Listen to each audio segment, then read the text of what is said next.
Assalamualaikum warahmatullahi wabarakatuh. Alhamdulillah wa syukur ala ni'amillah wassalatu wassalamu ala rasulillah Muhammad bin Abdillah. La hawla wa la quwata illa billah. Rabbi shrah li sadri wa yassir li amri wahlul 'uqdatam min lisani yafqahu qawli. Mahasiswa baru Universitas Islam Indonesia, hari ini kita berbahagia karena bersama kita sekarang adalah Gus Baha Kiai Haji Bahauddin Nur Salim yang akan memberikan tausiah, memberikan inspirasi kepada kita tentang konsep ulil albab, yang itu adalah tujuan pendidikan di Universitas Islam Indonesia. Melalui program ini saya berharap mahasiswa Universitas Islam Indonesia betul-betul dapat memahami dan menginternalisasi nilai-nilai ulil albab dalam dirinya. Assalamualaikum warahmatullahi wabarakatuh. Terima kasih sudah bergabung, dan kami mohon bisa menginspirasi adik-adik mahasiswa baru untuk siap menjadi ulil albab. Silakan, Gus. Assalamualaikum warahmatullahi wabarakatuh.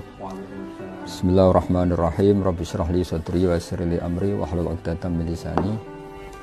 Allahumma shalli wa sallim ala habibika Mustafa Muhammadin wa ala alihi washabihi ajmain. Amma ba'du.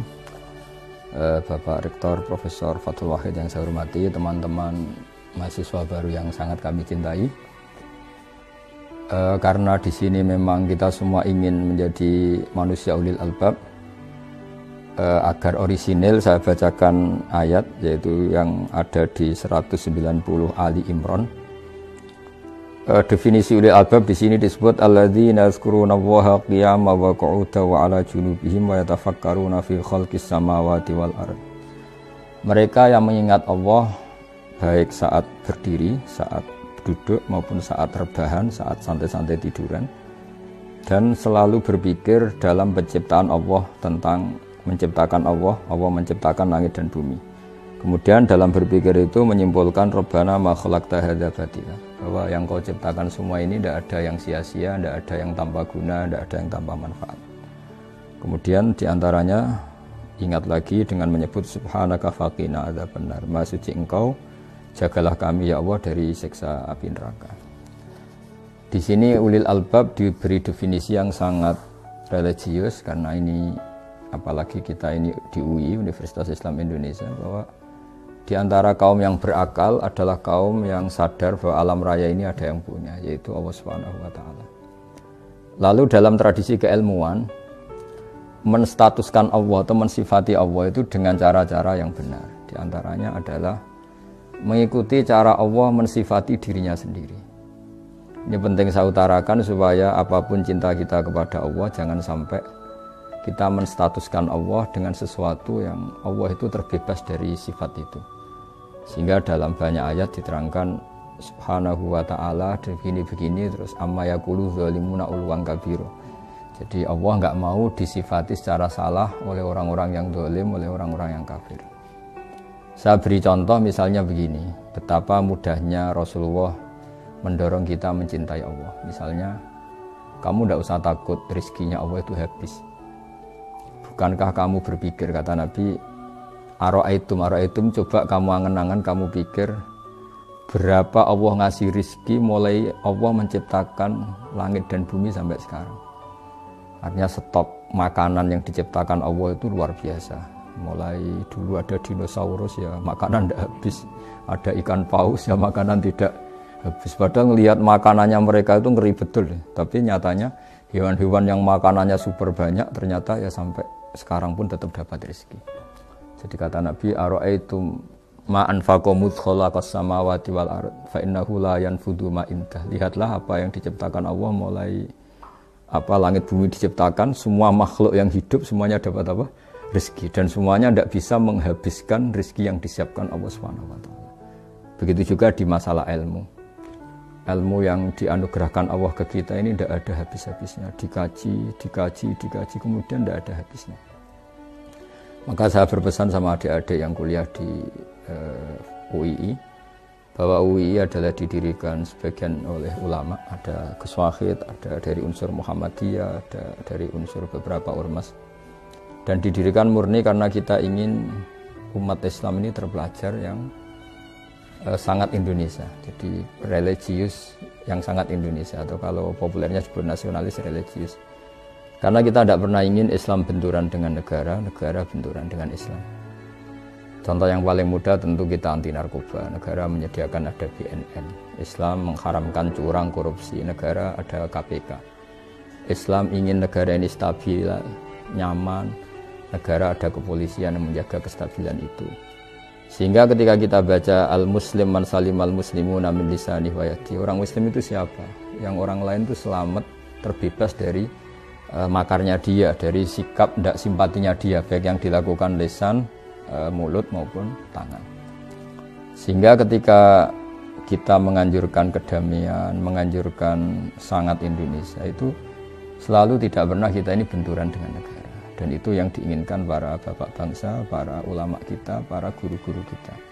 Sehingga dalam sebuah makalah yang luar biasa, kata Imam Zuhri, kenapa ada sulhul Hudaybiyah, perjanjian dalam Hudaybiyah. Kata Imam Zuhri, dan ini semoga menginspirasi banyak mahasiswa, syukur-syukur semuanya terinspirasi oleh makalah yang diciptakan atau yang dikatakan oleh Imam Zuhri, yaitu gurunya Imam Malik. Fama futiha fil islami fathun a'zama min Hudaybiyah. Enggak ada kemenangan Islam terbesar kayak kemenangan dalam Hudaybiyah. Dulu ketika orang kafir ketemu orang Islam, bawaannya itu perang. Kalau ketemu bawaannya perang tarung. Sehingga dalam perjanjian itu Nabi hanya meminta supaya orang itu enggak usah perang dan mendiskusikan kebenaran secara fair. Kata Imam Zuhri, fatafawadu fil hadis wal munazaah, mereka berdebat tanpa tekanan. Falam yatakallam ahadun ya'qilu syai'an minal Islam illa dakhula fihi. Jadi barokahnya damai, barokahnya semuanya damai tanpa tekanan, orang diskusi Islam. Setelah diskusi, siapapun yang berpikir objektif akhirnya tertarik kepada Islam. Tentu dulu misalnya mereka diskusi gimana kalau nyembah berhala yang dari batu dengan menyembah Tuhan Muhammad yang sifat dasarnya itu pencipta langit bumi yang ada sebelum ada langit dan bumi. Dengan perbandingan-perbandingan seperti itu akhirnya mereka tahu tentu Tuhan Muhammad lebih benar, lebih baik. Sehingga artinya kata Imam Zuhri, Islam ini pernah begitu unggul ketika nggak ada perang. Karena ketika nggak ada perang, orang diskusi secara santai, secara rileks, tanpa tekanan, dan pasti yang muncul adalah kebenaran. Sehingga agama ini dibawa oleh satu kebenaran yang nggak perlu ekstrim sebetulnya, karena la ikraha fiddin qad tabayyana rusydu minal ghayy. Artinya untuk mengatakan 2 tambah 2 4 itu nggak perlu perang, karena qad tabayyana rusydu, yang mana yang benar ya jelas, mana yang salah ya jelas.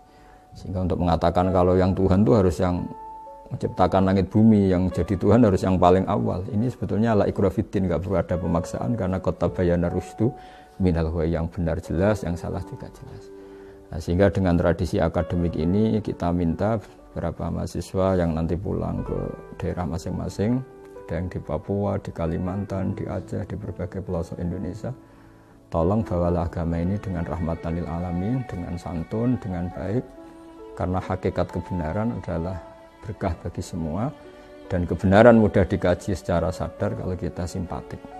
Sehingga dalam sebuah tafsir diterangkan, walau kunta fadhlan ghalidhal qalbi lan faddu min hawlik, andaikan kamu Muhammad keras hati dan kamu tidak simpatik, maka orang akan lari dari kamu. Dalam sebuah tafsir dijelaskan, hadza Rasulullah al-muayyad bi ruhil qudus wal muayyad bi malakutis samawati wal ardi. Ini Muhammad, seorang yang luar biasa, sayyidul anbiya wal mursalin, yang sangat ditopang oleh kekuatan langit. Itu pun kalau secara sosial salah akan punya akibat lan faddu min hawlik. Orang akan tidak simpatik, orang akan lari. Apalagi kita, kata mufassir, sekali kita tidak simpatik maka kebenaran akan dibenci, visi-visi Islam akan ditinggalkan. Sehingga sesuai para pendiri UII, para keinginan kita semua, termasuk keinginan Pak Rektor, keinginan kita semua, bahwa Islam ini harus kita bawa secara rahmatan lil alamin, secara kafah, bahwa semua bisa nikmati kebenaran ini, semua bisa bahagia dengan kebenaran ini. Yang terakhir, karena ruang ini namanya ruang apa Pak? Bahagia. Semoga kita bahagia. Karena saya sering diberi nasihat oleh bapak saya, Kalau kamu ngaji harus senang, kalau taat harus senang. Bagaimanapun orang nyari maksiat itu karena ingin cari kesenangan. Sehingga kalau orang baik sudah senang dengan kebaikan, insya Allah kebutuhan akan maksiat untuk cari kesenangan itu berkurang. Syukur-syukur hilang sama sekali. Kita sebagai manusia bahagia sekali nimang anak misalnya, nimang cucu. Bahagia sekali orang kebanyakan dengan ngopi. Bahagia sekali ketika ketemu teman akrab. Banyak kebahagiaan yang nggak butuh maksiat dan itu kita happy. Begitu juga Rasulullah SAW. Kalau muji sholat tuh wa qurratu aini fi sholat. Bahagia saya ketika sholat. Sehingga kalau beliau punya banyak masalah, beliau ngendikan mana Bilal kok tidak datang-datang ngajak sholat. Sampai beliau ngendikan arifna ya Bilal, tolong istirahatkan kami dengan sholat. Jadi kebenaran itu harus sesuatu yang membahagiakan, yang nyaman. Jadi dengan seperti itu insya Allah kita tidak berkebutuhan untuk senang dengan cara-cara yang tidak benar. Sehingga agama ini menyarankan qul bi fadlillah wa bi rahmati fa bidzalika falyafrahu. Ingat selalu fadl Allah, anugerah Allah, kenikmatan-kenikmatan Allah. Dengan cara itu kamu akan bahagia. Nah, dari bahagia itu diharapkan bahagia yang islami, bahagia yang baik, sehingga kita tidak perlu bahagia dengan hal-hal yang dilarang oleh Allah Subhanahu wa Ta'ala. Saya kira demikian pesan kami supaya mahasiswa-mahasiswa tambah berkontribusi terhadap bangsa ini, terhadap agama ini, bahwa definisi ulil albab adalah mereka yang terakhir dalam kesimpulannya mengatakan Rabbana ma khalaqta hadza batila, bahwa semua yang kau ciptakan, aturan-aturan yang kau terapkan pasti semuanya itu ada hikmahnya. Kita tahu misalnya hikmah terkecil ya, misalnya Allah bikin ini yang ada di kitab-kitab. Allah bikin kutu saja, bikin apa yang di rambut itu kutu atau ketombe. Itu barokahnya luar biasa. Ada pabrik sampo yang mungkin mempekerjakan orang berapa itu. Dan itu hanya karena Allah bikin kutu. Ketika Allah bikin sesuatu yang paradok, itu juga mengilhami banyak orang. Wa inna lakum fil an'ami la ibrah nusqikum mimma fi butunihi min baini farsi wa damil labanan khalisan sa'ighal lisyaribin. Allah bisa mengelola dari hewan sapi misalnya. Itu ada unsur darah, juga ada unsur kotoran, tapi Allah bisa mengelola dari hewan itu keluar susu sing sa'ighal lisyaribin. Kita hidup juga gitu. Mungkin kita di negara yang enggak ideal, atau di komunitas yang enggak ideal, atau hidup di keluarga yang enggak ideal.